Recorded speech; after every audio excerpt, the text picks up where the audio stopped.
Okay, sit down. So, did you know that over 1,400 children are abducted each year? This isn't runaways or missing children. This is the number that is actually kidnapped. Abductions by strangers account for 205 of these. My name is Caitlin, and I'm a nursing major at Georgia Highlands College.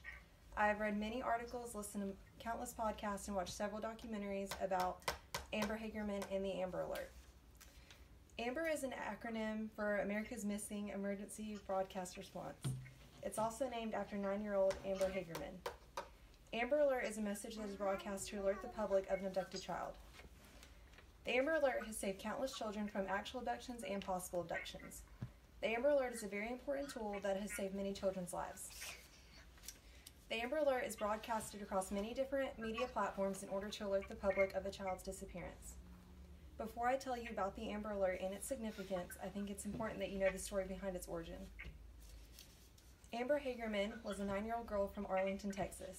On a typical Saturday afternoon in January 1996, Amber and her 5-year-old brother Ricky went to go ride their bikes in an empty parking lot. Their mother told them not to go further than a block away, but they didn't listen. Soon after they arrived, her brother thought they were too far away, so he went back home, leaving Amber by herself.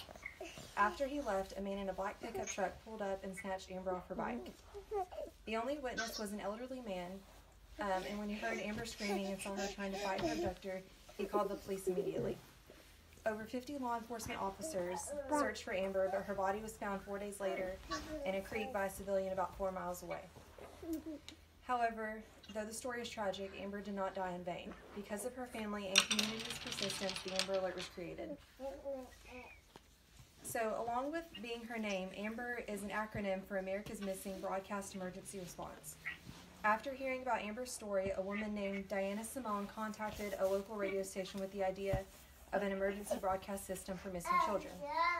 Her idea was if they have an emergency broadcast for weather, like tornadoes and floods and stuff, why can't they have the same thing for when a child is missing?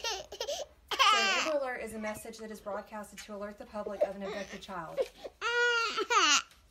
Now that you know about the history of the Amber Alert, you may be thinking, sure, that's a great idea, but does it actually work?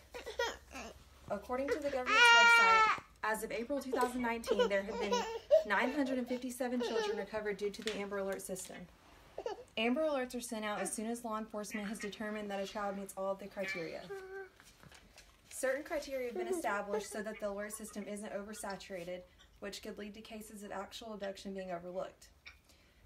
So some of the criteria is that the child has to be under 17, has to be at risk of serious illness or injury or death, and there has to be enough description of the captor or the captor's vehicle.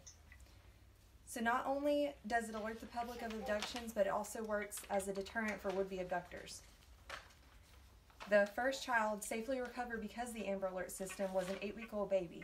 She was found just 90 minutes after she was reported missing because civilians spotted the vehicle that was noted in the alert. So in conclusion, you now know not only the importance of the Amber Alert, but also the story of the victim behind it. I know that many of you are parents, so I would imagine that this story hit close to home for you. Many children have been rescued because of the Amber Alert.